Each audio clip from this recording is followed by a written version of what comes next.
Hey everyone, welcome to Redmen TV. This is the Liverpool Transfer Podcast, the first one of the summer. We'll be doing these each and every Friday from now until the window closes in August, September. I didn't look when it is. I'm guessing it's September time. So yeah, I'm Steve. I'm joined by Andy Bell and by Ian Young for this one. For those who are new to the transfer show, two parts. Part one, we'll always talk about Liverpool and potential exits from the football club. Obviously today, the news that RB Leipzig looks set to leave, and we'll have a little bit of chat about Curtis Jones as well. And then after the break, potential incomings. Today's focus will be on Diomande and on Adam Wharton. However, before we get to the show, we do have a sponsor for today's transfer podcast. So yeah, let's hear from them. Right, before we get into the transfers, let's talk about today's podcast sponsor, our good friends at Saily. I am delighted to be partnered by Saily for today's show because they're A, service that I use all the time, and B, a service that can save you guys loads and loads of money. We've got a special discount code. I'll tell you more about that in a minute. For example, last year on my family holiday to Turkey, my network provider wanted to charge me around £7.40 a day to use my own data due to data roaming charges. However, before I went, I downloaded Saily, installed my eSIM, downloaded 5 gigabytes of data, and that only cost me around a similar price, around £7.40. That would have been what I'd have been paying per day if I hadn't downloaded Saily. I did it once. That was my entire data for the trip. Saved me an absolute fortune. It wasn't just me either who used Saily from the Redmen team last year. Dan and Chloe went on our pre-season tour of Hong Kong and Japan, and they used it too. It saved us loads of money as a company, which Chris was very happy about, and also made it so much easier to have a reliable data source for Dan and Chloe to send back all the pictures and videos and all that kind of stuff that they took while on that pre-season tour, and they'll be using it again for this summer's tour of America. All Saily eSIMs are compatible for iOS and Android devices, but fear not, if you download it and it doesn't work on your device for whatever reason, you will get yourselves a free refund. Saily has different size affordable data plans, including unlimited data in over 200 destinations, and thanks to our unique discount code, you can save an extra 15% on top of the savings you're already making. It's an absolute no-brainer if you're going anywhere this summer for holidays, for work, or for whatever reason. Honestly, I could not recommend Saily more. So get your exclusive 15% discount on all Saily data plans. Simply download the Saily app, use the promo code RedmenTV at checkout, and save yourself 15%. That's RedmenTV, REDMENTV with no spaces. Save yourself 15%, and yet that is one less thing you have to worry about for your summer travels. Right then, let's get back to the show. Yeah, honestly, go and get yourselves involved in Saily. It'll save you an absolute fortune if you're going anywhere this year. It saved me loads last year. So yeah, link in the description and go and get yourselves involved. Save yourself a lot of money if you're going travelling this year, because trust me, it definitely works. Right then, guys, let's talk. Speaking of saving money, Liverpool aren't doing that. In fact, they might have cost themselves a fair few quid, and it's been confirmed this morning by Paul Joyce after other reports yesterday about RB Leipzig and his future. It looks like he is going to leave on a free. After Liverpool beat Everton in April, he was in the mix zone talking, and he basically said he was going to stay, and it was pretty much all done and dusted. And I think at that point, everyone was just expecting an announcement. It didn't come. It has since emerged, obviously, that now isn't the case. Couldn't agree terms for whatever reason, and Liverpool are losing RB Leipzig for free. What are your initial thoughts? Well, quite surprised because of exactly what you said. I didn't expect it to happen, given all the talk a month or two ago was that it was resolved and he was going to sign this new contract. Even to the point where my mate on the last day of the season for the game against Brentford, because obviously when you were saying goodbye to Salah and Robertson, he said, well, is this Konaté's last game? And because in my head it was all resolved, I said to him, well, no, he's out of contract next year. Mm-hmm. And I'd literally forgotten he was out of contract this year because I just put it to the back of my mind to that much of an extent. And then I was like, well, yeah, that is a bit of an odd one, because when Konaté was going round at the end of the game, he was getting a round of applause, and you realize, is this a goodbye lap? And just my head was all over the place. And we've obviously got the clarity of it last night, and I just think quite disappointed overall. If this news came in November when he seemingly was chucking one in every week and it felt like we were starting games 1-0 down because he was in that poor form, I probably wouldn't have minded so much, but he did turn it round, and I think ideally you have Konaté there in your squad, and when he's in that run of poor form, which he does have quite a bit, you bring somebody of the calibre of like a Xhaka or a fully fit Leone in, but we don't have that option now, and it's more work. It's one of them, we don't know. Again, we'd be speculating, Ian, on like why they haven't agreed terms. I'm sure it'll come out in due course, whether it was money, contract length, just whatever. Maybe he's been told he's not going to start and Xhake's going to start, and we just don't know what's happened. However, you are losing a guy who's in the prime of in terms of his years. Obviously, in terms of his form, we can discuss about where he stands as a footballer, but that is a potential £50+ million easy probably defender who Liverpool have just lost for nothing. In the same summer where Mo Salah's gone, Andy Robbo's gone. A year ago, Trent was going to go for free. Liverpool ended up getting a little bit of money so he could play in the Club World Cup. Like, for a self-sustaining model and a world of PSR, that's a lot of valuable footballers who have left for nothing there for the Reds, and most of them, if not all of them, are going to need to be replaced this summer. For the football club that stays so close with finances and picks every penny, it's massive mistakes all round. I was convinced he was gone anyway, and then the stuff came out in April where he said he was close, and I was like, really? Because of the rumours of the money he'd been asking, that I just accepted he'd gone. And then even Xhake a couple of days ago was talking about, I'm going to learn off Virgil van Dijk, and Kanate going to be there, I'm going to learn from him. And it was, a couple of us went, oh, bloody hell, he is staying. And then it just sort of came out of nowhere last night. And we're losing a very good player. But like I said, the amount of money we've lost because we've not sold players quickly enough when they sort of look like they're not going to sign is now becoming a massive problem. Getting players extended seems to be a problem. I mean, once Kanate is gone, our next problem is Dominic. We're going to have a similar problem with him. We don't sort that out quickly. What worries me though is how many people wanting to leave the club right now. That's a concern for me. Normally Liverpool's a club that you have to fight tooth and nail to stay at, and people just seem to be opening the door and walking out. I suppose, Andy, all the reporting is, and I've got one from Paul Gorst, that friend of the show, of course, the intention has always been to keep the defender when agreement hasn't been reached. It makes you think it's money related. We'll never know what EB and his camp are asking for. That might come out down the line. He's probably asking somewhere in the 250 grand a week mark, which is probably, it's mad to say, that's the going rate these days. Kanate, if he asks for that, he's probably looking at Gakpo getting that. Gravenberch got something similar. I'm sure Szoboszlai's in talks for a similar deal. So that just feels like what the number is. And again, right or wrong, he's going to leave now. And the question becomes, was Jeremy Xhake the replacement for Ibu Konate, and we're going to go into next season with Van Dijk and Xhake, Leone and Gomez, all of whom, by the way, have different questions about them, age and injuries aside, or do Liverpool now have to go and spend some of this summer's budget on a centre-half and eat away into maybe what the budget was for, say, another midfielder or another winger or a right-back or a goalkeeper, whatever. That's the question. Do you think they are going to go and sign another one, or do you think they're going to be happy with what they've got?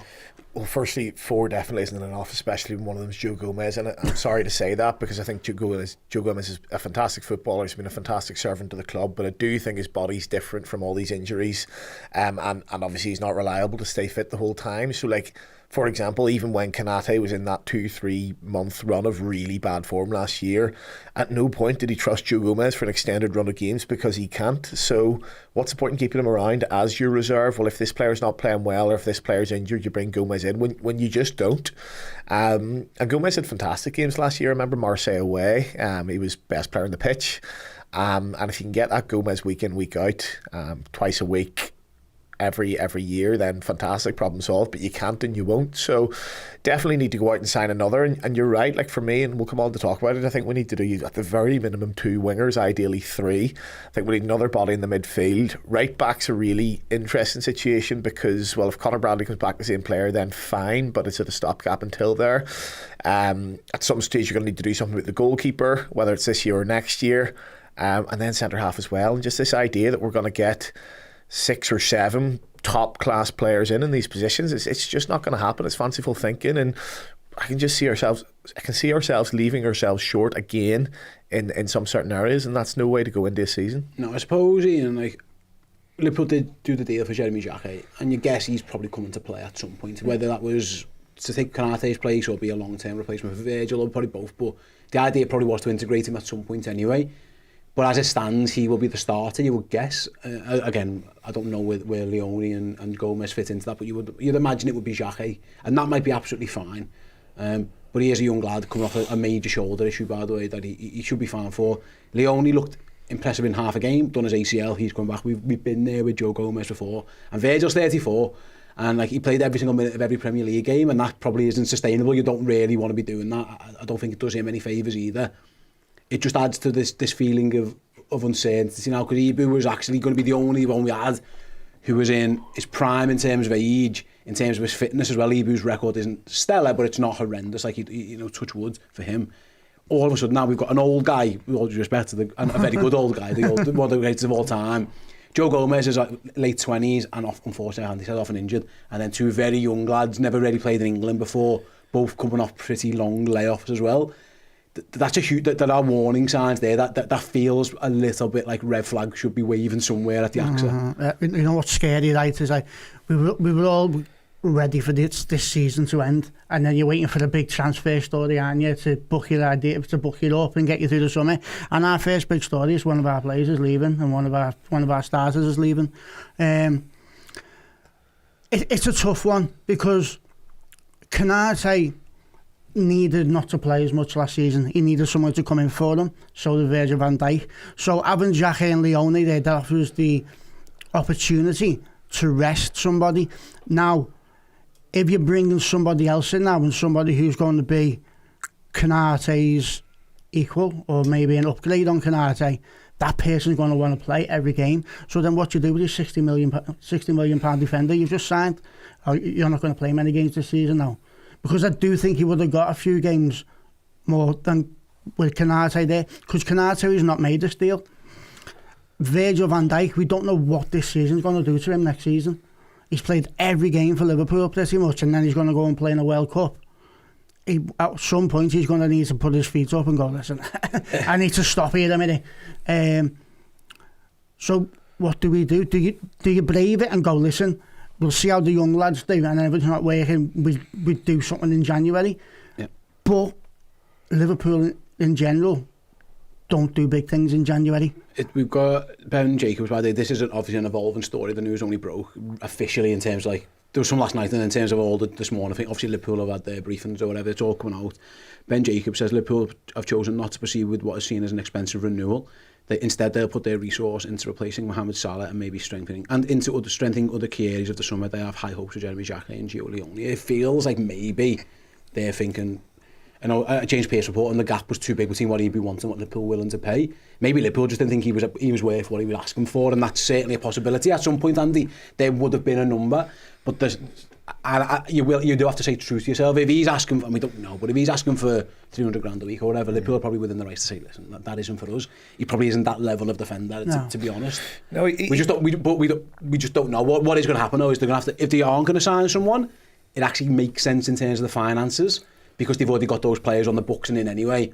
If they were going to replace him, by the time you add in a transfer fee and the wages of the new guy, it probably would have been cheaper to keep him. So the fact that they're letting him go maybe does suggest that they're happy with what they've got, because otherwise the numbers don't make sense. I understand the argument on the wages. If he's looking 300 grand a week, then he's probably going to be our second, third, fourth. And that's just but that's just a number I made up. There's no report. But I know. I think I had seen it at one stage. It was something around 250, 300 that he was wanting, and that is too much given our wage structure. He's not that level of player. I mean, first and foremost, when Van Dijk's injured, and I think this is the case for pretty much anyone who's played centre half for Liverpool alongside Van Dijk in the last 7 or 8 years. When he's injured, I don't see Konate stepping up and being that leader. I think he looks really, really shaky.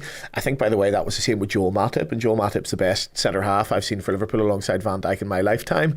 So it's no great indictment. This is the greatest centre half ever, in my opinion. You play alongside, and we're saying, if you get used to that and you get comfortable, well, all of a sudden when you need to lead, that's very difficult. But we know Van Dijk probably 2 or 3 years' time isn't going to still be here, and I'd rather give that 300 grand a week to maybe a Leone, who could potentially be that leader, who then takes on from Van Dijk and he leads the defence in every game. Obviously, we'll need a couple of years to make sure that Leone definitely is that player. So I understand the argument around the money, and if he was saying it's 300 grand or bust, then it's the right decision. But I just think, like, all of these mistakes, in my opinion, that we've made sort of over the last couple of years, well, with Trent, well, maybe he always wanted Madrid, maybe there was nothing we could do about it. Maybe it was good money for Luis Diaz for the age he was at. Maybe Chiesa was the only player available in 2024 or 2025 when we only signed him. It's like you can make sort of mitigation for all of these mistakes that Liverpool have made, but ultimately at the heart of them, I think they're all mistakes. And the common denominator is the current setup. It's the director of football and Michael Edwards and Richard Hughes. Like, we're just getting things wrong time after time after time, leaving ourselves short time and time again. And at some point, the buck has to stop with them. And what happens is you create another transition period, because the more people that leave, the more people you bring in. So there's no continuity, there's no synergy, there's nothing there. So that carries over from the previous season, and after the massive transition season we've just had, it looks like now, because of what the work we need to do over the summer, we're going to go into another transition season, which means another season of unrest amongst the fans. Yeah, it is like I say, it's a tough one, because in isolation, I've actually got a super chat here from Lewis, shout out Beyond the Cop Lewis, says, since 2020 Liverpool have lost Ibu, Salah, Robbo, Trent, Firmino, Chamberlain, Keita, Wijnaldum, Lallana, Origi, Klein for around £10 million. And if you go through all of those, you can, like, Keita, like, he was injured, whatever, Chamberlain was the same, Lallana was the same, Wijnaldum, you go through it all, but actually at some point you're thinking, hang on a minute, like, for a self-sustaining club, and that's what your point is, especially on Konate and Trent, they're ones where you really would have liked to have got good money for them. Having said that, Andy, you can't make a fella sign a contract either. If you offer him what you think's a fair wage, and he just wants to go, Alexander-Arnold, who got offered by all accounts a big money to stay, vice captain of the football club, or you're offer Konate decent money and he chooses to go. Like you said, in isolation, you can kind of understand it. But you are looking all of a sudden at the mess around, thinking, Christ, I know I wasn't in complete control of all of this in certain aspects, but we are left here with what is quite a mess. Yeah, I think there's a bit of a succession planning argument around it as well. So you don't want all of your best players growing old together and then their legs fall off all together and you have to do that surgery all at the same time. I don't think you want loads of players' contracts running out at the same time as well. I mean, we got ourselves into a situation where Trent, Salah and Van Dijk, well, I was going to say probably definitely our three best players last season. We went into April not knowing their situation. Of course, it didn't ruin our celebration of winning the league. Nothing possibly could. But it was hanging over us when it should have really just been happy days. We're all moving into next season together. Everyone knows where they stand. So I think there's an argument that you should never quite be at absolute 100%. You should always be at 90% because there's always that player you can replace and bring in. And it stops it all sort of coming crashing down all at once.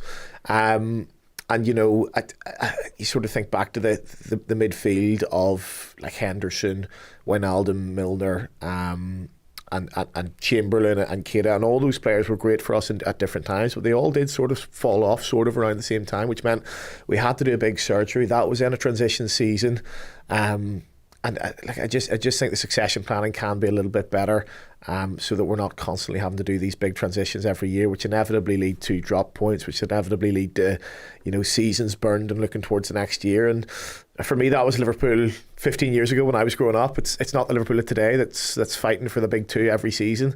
And we need to find a way of getting back to that. I suppose on the succession planning thing, to round up on the Konate situation, let us know your thoughts, guys, as well. Of course, we are live, so I'd love to bring some of the comments up in a minute. But the idea, at first I was thinking, well, Xhaka was the succession plan or Leone was the succession plan. That makes sense if they didn't offer Konate a contract. Yeah. They've been in talks with them since 2023. November 23 opened the conversations, is what's come out today.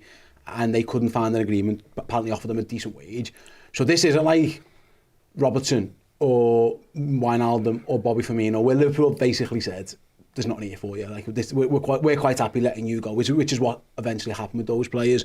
Liverpool did want to keep Ibu Konate. They wanted to keep Trent Alexander-Arnold. That isn't succession planning, because Xhaka isn't the succession plan. He was meant to be here alongside with Ibu Konate. He was never meant to be Konate's replacement, otherwise Liverpool would never have offered this contract in the first place. So that is something of note here. This isn't Liverpool going, we're fine losing Ibu because we've got these two lads. They did want to keep him. Yeah, they did, but I think maybe we need to be a bit more ruthless earlier on. I need to say, listen, if you don't want to sign this contract, you're going in January, or we're not going to play you. We need to do something. We need to be a little bit meaner. We need to do what other clubs would do. But we don't. I mean, that was sort of taken away from with the Konate situation, with the injuries, with the centre-backs. There's no way you could have said to Konate, well, we're not going to sign, we're not going to play, because we'd have probably ended up with Gravenberch as centre-half, for after the season. But like I said, in isolation, that's all right for Canate, but it's happened with Trent. If Trent, and I get he was a scout and a vice captain, but if he didn't want to stay, I was very much of the view he shouldn't have been playing for about 6 months. If you don't want to be at the club, you don't play for us. We need to be a bit more harsh and a bit more brutal. We need to say, listen, if you don't want to be here, we're not going to use you. Yeah, for contract talks, they're going for like 2.5 years and not get anywhere. Something's not quite right. Right then, let's have a little. I'll see if I've got some comments. Jared says, Ben Jacobs is hinting we're not going to replace Konate with just a vomit emoji. So Gerard isn't quite pleased with that one. If it does feel like that they're not going to go for it.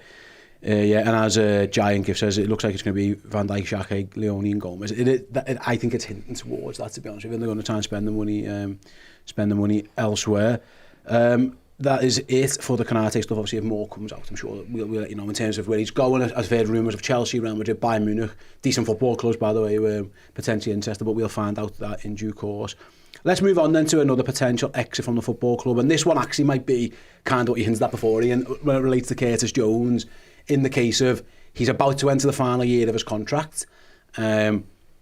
According to report, I think it was Fabrizio Romano reported a couple of days ago, Curtis Jones is prioritising a move to Inter Milan. There's been conversations around it.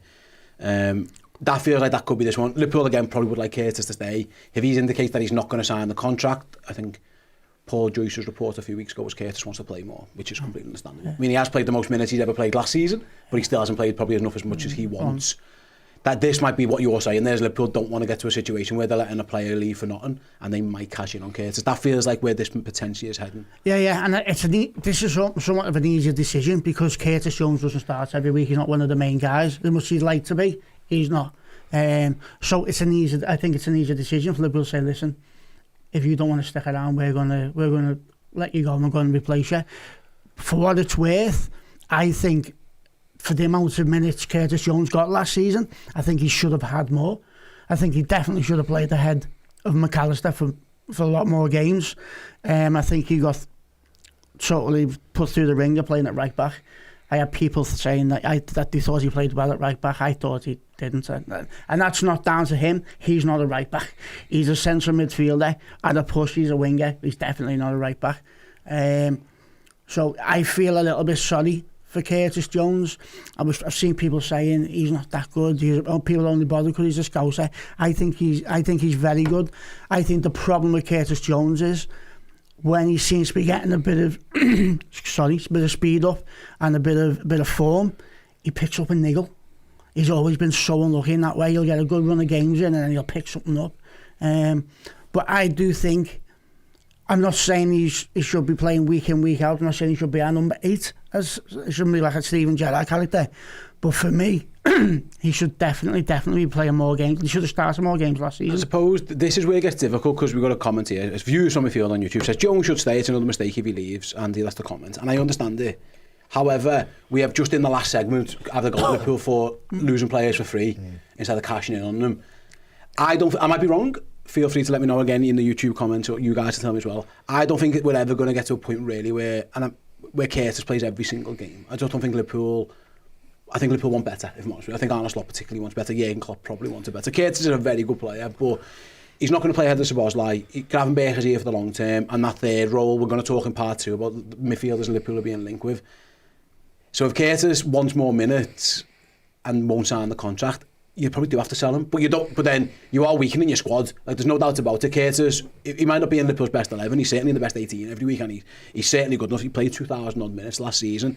This is where you can get yourself into a bit of a sticky situation, because on one hand we're saying we can't sell everyone, but on the other hand we've just had a go at them for letting a lad leave for free. Like, what do you do? Where'd you balance it out? That's exactly the point I was about to make. It was like, well, we can't have it both ways. If we're saying no, get the money in and don't let the contracts run down, but at the same time saying, well, no, because this gives us more to do in the midfield.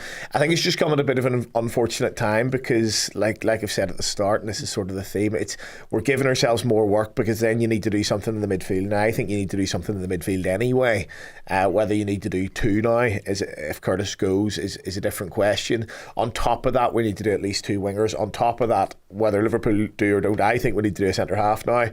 On top of that, you have a keeper situation looming over us. On top of that, is Virgil going to go next year? What about the full-backs? Are they good enough? You know, it's an unfortunate time that we're giving ourselves a bit more work to do at a time where we've loads of work to do already, and anything that you can keep stable, I would ideally like us to do. But if he's just not going to sign the contract, he's just not going to sign the contract. And I think it's an interesting case study, Curtis Jones. I think since he first sort of came into the team, which was at the end of that title winning season during lockdown, he comes in and can't remember if he gets his league winning medal in the end. Oh no, because you don't actually need to play 5 games anymore, but there was talk about it, which showed that he was quite early on in his career at that time. Then he has his breakthrough season in the proper lockdown season, and since then he's felt like he's the 4th midfielder where there's 3 starting.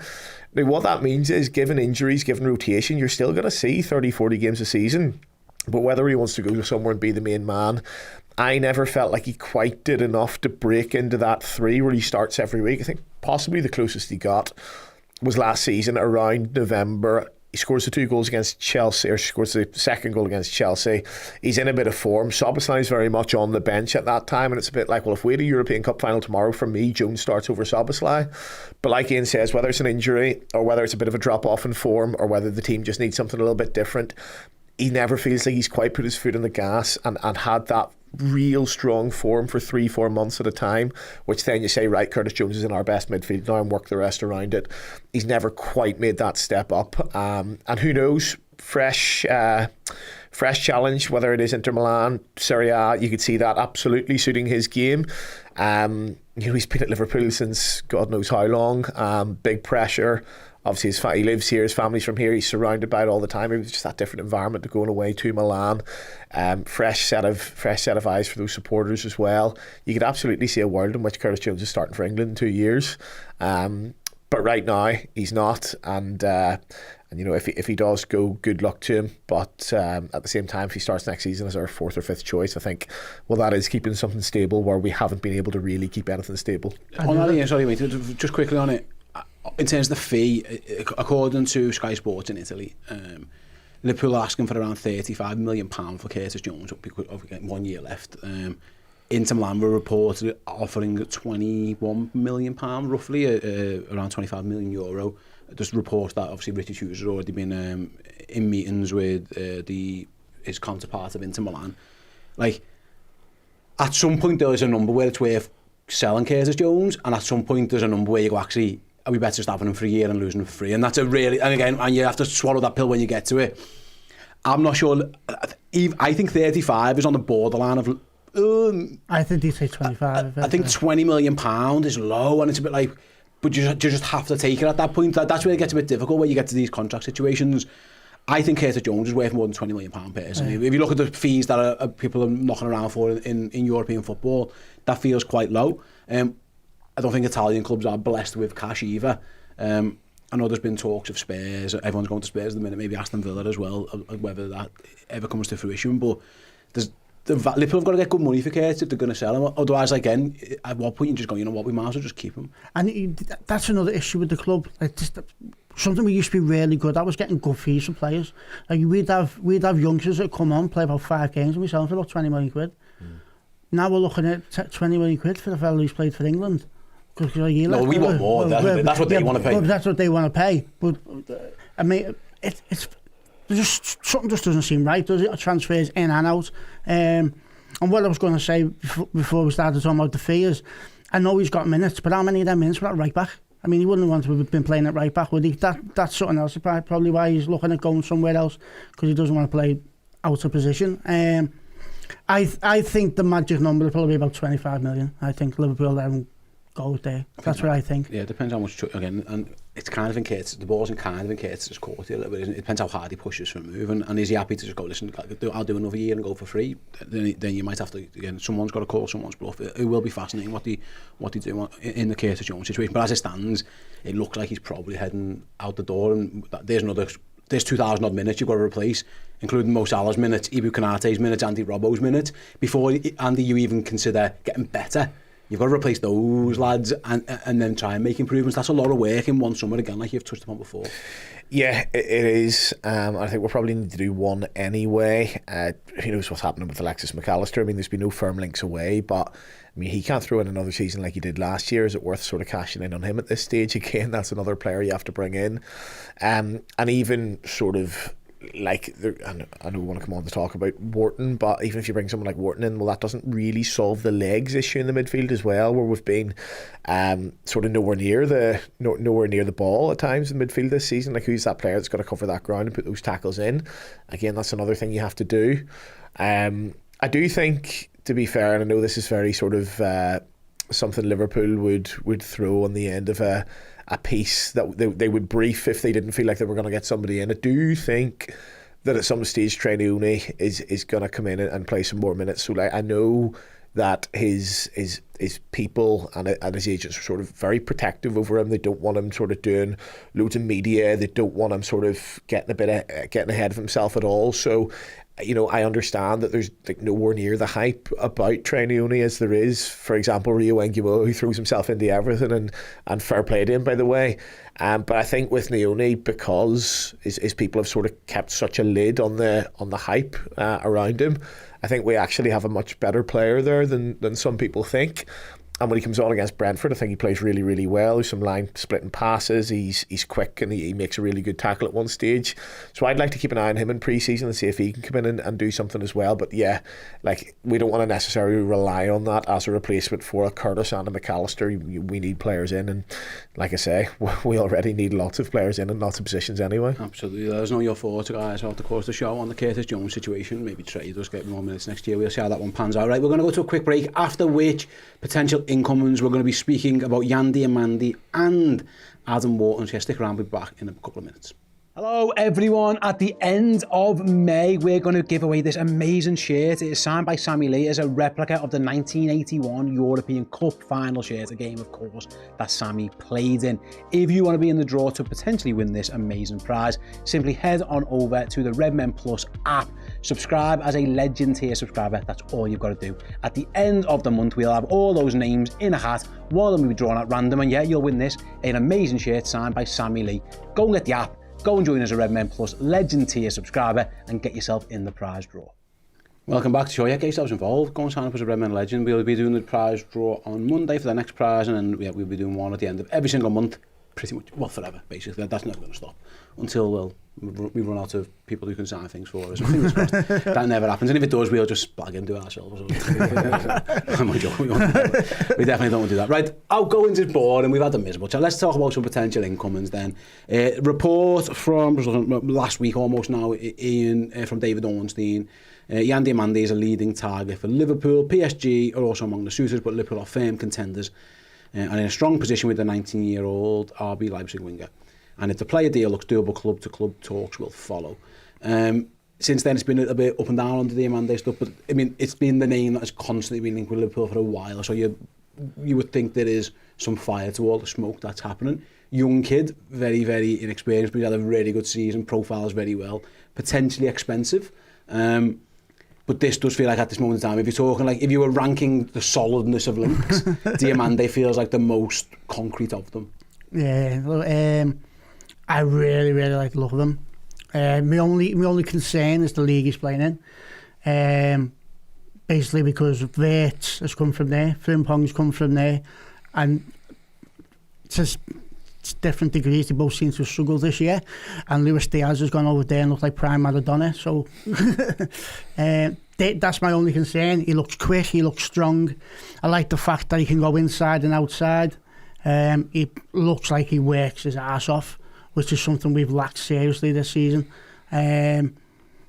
All looks good. All looks very good. I like the fact he can play on both wings as well, and he can go central if needed.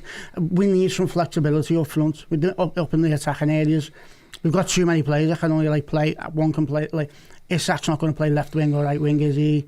Ekitike, although he can, he's a number 9. He's a central striker. So we need someone who can play multiple roles. And I get from what I'm watching from Diomande, he can do that.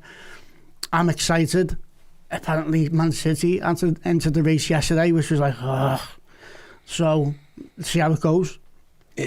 The fact that, again, he can play on both sides is an advantage, and it certainly is. But my guess is Liverpool, if they're going to sit on him and they're going to spend upwards of, £100 million or whatever, euros, whatever, we'll see what their fee ends up being. That might be a little bit inflated. It suggests he's coming in to start, and therefore he's probably going to be the right-hand side. He's going to be effectively the guy who takes most place in the team. Last season, according to Transfer Market, he played right wing 22 times, left wing 10. So he's clearly capable of doing both in the Bundesliga. It's a lot to ask of a 19-year-old kid to come in and replace one of the greatest ever Premier League players, and that would be harsh on him. But it feels like he's got the game, at least, that he profiles as someone who Liverpool could do with having pace, scores a goal, can create, versatile as well. He does tick a lot of those boxes. But again, the risk factor comes in, the age. He's done it for effectively one big season. And the fact that is potentially going to cost you somewhere 80+ million quid shows what the market is. Like, at some point, you're going to have to take gambles. Almost everything's a gamble, unless you're spending upwards of £150 million. You probably are taking a chance on something somewhere. Yeah, I think pace does genuinely solve a lot of Liverpool's problems. Certainly not all of them by any stretch of the imagination. But how many times last season did we see teams just push 20 yards up the pitch, knowing that we are not going to be able to get up the pitch ourselves? And that leads to like 10-15 minutes of pressure on our goal. I think if you have that option to just sort of ping one in behind and get someone like a Diomande running onto it, I think that does actually solve a lot of problems, because they have to push back then, a bit more space for the midfield. I think everyone just looks a bit better in that case, and there's nothing I hate more than watching a Liverpool team without pace in it. I think I always go back to the Europa League final in 2016. Jurgen Klopp worked a miracle getting that team to the Europa League final, because at times it was a front three of Firmino, Coutinho, Lallana. Sometimes Sturridge was in there, but Sturridge didn't have the pace that he had when he first came in, and it was just so hard to watch, and it's so difficult to play a game without having that option of pace in behind, and Liverpool so often this season haven't had that. So I think Diomande coming in, and I do think we'll need another. It can't just be him, at least one more, by the way, who needs to be quick as well. He will offer us that, but he's so much more than that. He's you look at his, and it is just YouTube highlights, but I mean, you see what style of player they are, and he's very two-footed. He's very sort of close control. Can take it, can pass, can finish with either foot, and that's really, really exciting. The only thing is, I'm sure in an ideal world, Liverpool don't want to be spending 80+ million on a 19-year-old with only one season of senior football under his belt. But if he's the next big thing, you just got to go and do it and take that risk, because, like I say, you're going to have to do at least one more anyway. Maybe that could be a bit of a more of a sure thing. Like, I don't know if Barcola's going to be on the market, but somebody like that, or even, it's not going to happen now, but Anthony Gordon, who, has Premier League experience and has pace and is a bit older, he can't be the only thing we do. He can't be what we hang our hat on. We have to be prepared for him to have a spell of 2 or 3 months next season where he isn't that all-encompassing fantastic winger, because that's what young players do. But for me, the numbers look amazing. 10 goals, 13 assists last year. I mean, for a 19-year-old, that's not to be sniffed at, and that's very, very rare in one of the top 5 leagues. I know Ian says about the Bundesliga, and I understand that, but it's still bloody impressive for a 19-year-old. So if you think he's the next big thing, go and get it done, and that that really is succession planning, isn't it? Again, I'll go back to the start team, because we have to talk about the actual story itself from David Ornstein. Again, you would suggest at that point, again, not guaranteed, but there's clearly interest. This isn't just like some random place making a name up just to get clicks or whatever. I'd imagine David's, David's stories are pretty well sourced. Are you surprised that Liverpool's potential, again, I agree with Andy, there might be more coming in, but it feels like he's the priority one. He's probably the most expensive. If Liverpool are going to sign a couple of forwards, I doubt he'd sign him and someone more expensive. You might go, I don't know what Barkley, for example, would cost. Maybe, there's links to the likes of Jared Bowen as a more of a stopgap, these kind of things. Somerville's name touted around as well. For Liverpool to spend that big money on a lad, again, he played 30-odd league games in Germany last year. Before that, I think he played 10 or so in La Liga the year before. It's a small sample size for him to be the one who you go, right, it's him. It either suggests you don't think the market's particularly great, and maybe Anthony Gordon going for £70 million is an idea that Liverpool, where they're at with that one, because I'm sure he would have been at least of interest. Like, their main guy, it looks like their target, and is a young 19-year-old kid with about 50 games of senior football. That's quite shocking for a team who usually you probably want the bigger sample size than that. Yeah, and It looks like they've had their eye on him for a while as well. This isn't just like... We had his name all year. Yeah, it's so... Even before they got those 50 games in, so it's someone they've been looking at for a while.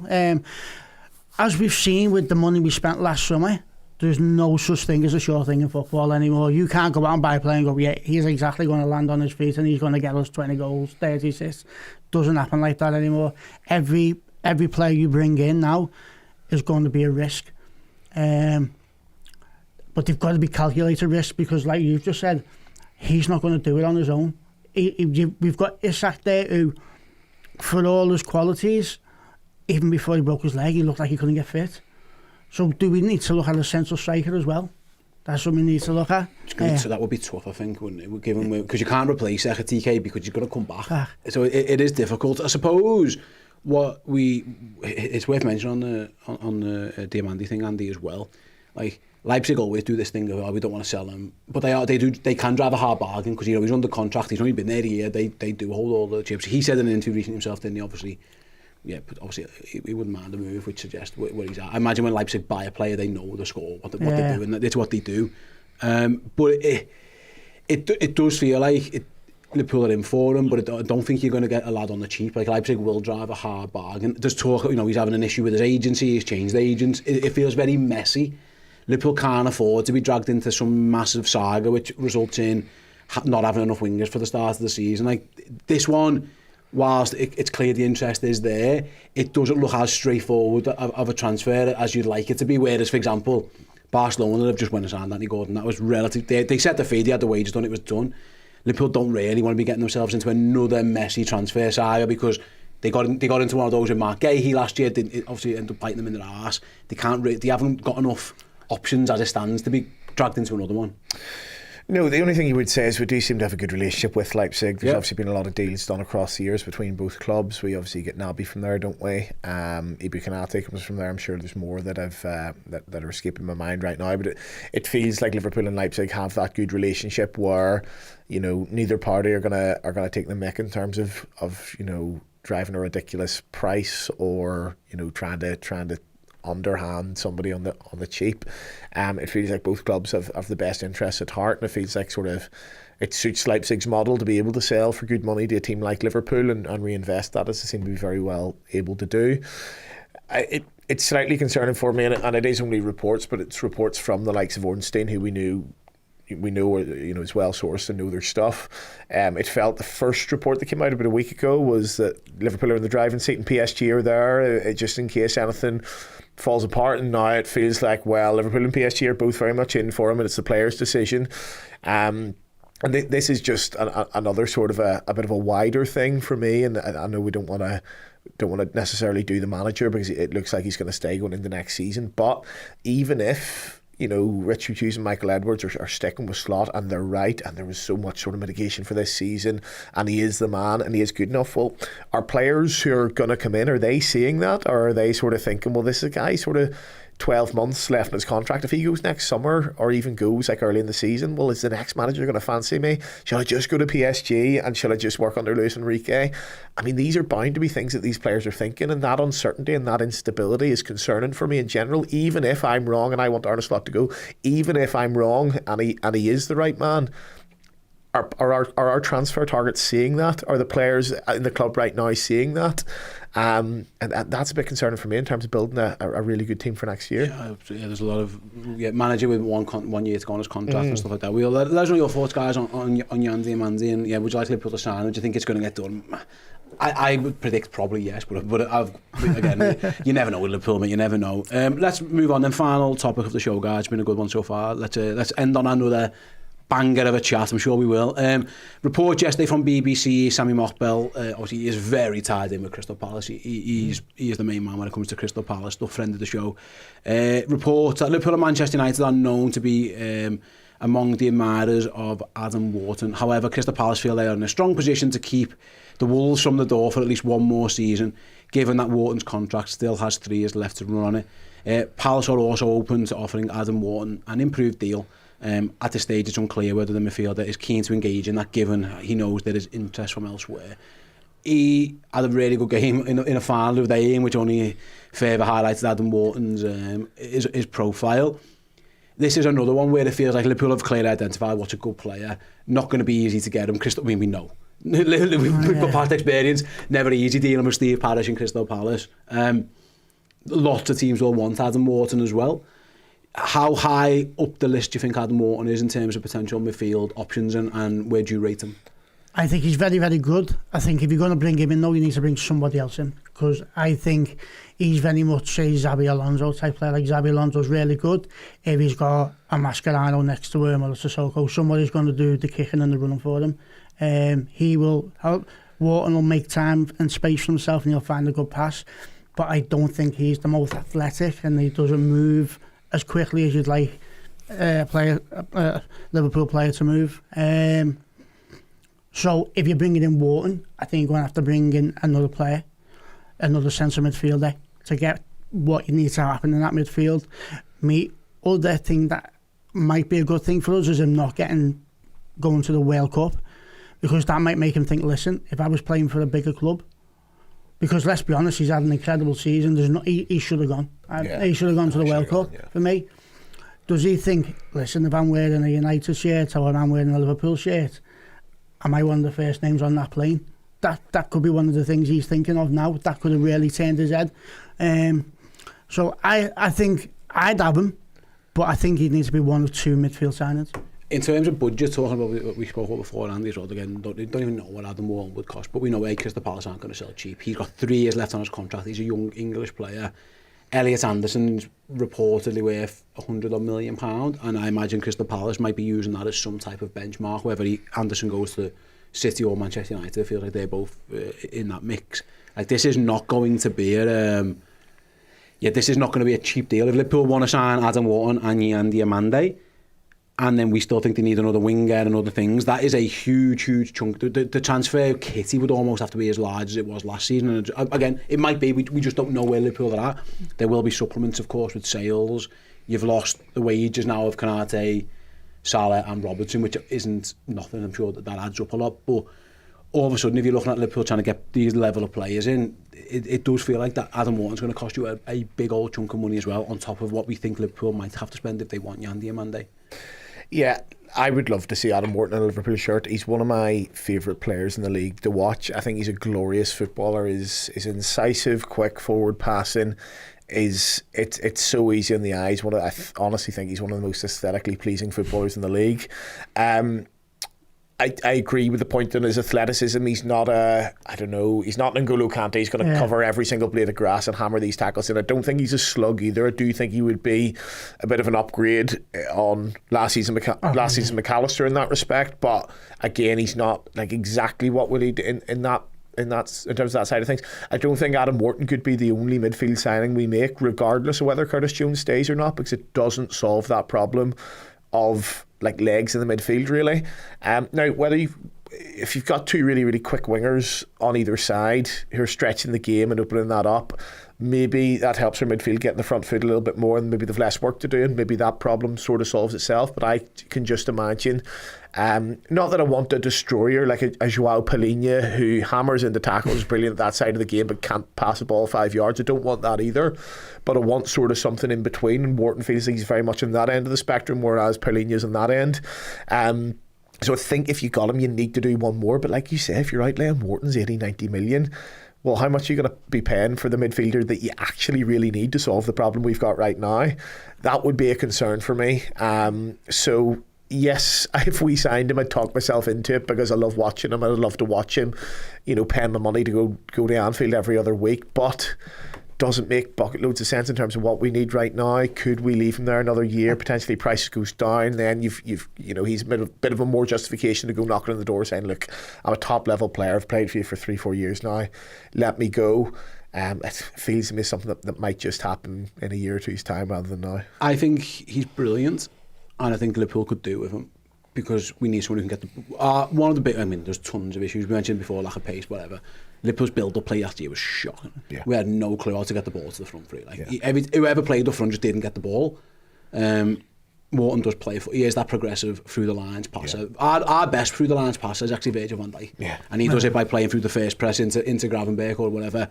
But so often it was out, wide, full back, kicking up the lines of the winger and hope the winger can hold it up and do something from there. There was no plan really to get through the middle. I think Wharton would be, in my opinion, I think he's very much needed. I think replacing Alexis in the team is right. Does it solve all of Liverpool issues? No, but it doesn't solve the without the ball issues. But it definitely solves. I think it goes a long way into solving the on-the-ball issues. And both are, again, the fact that both are issues shows why Liverpool had a tough season and ultimately end up finishing 5th in the league. They need to be better with and without the ball. So you might be right. They might have to go both ways around this one. But I think there is definitely value in having someone.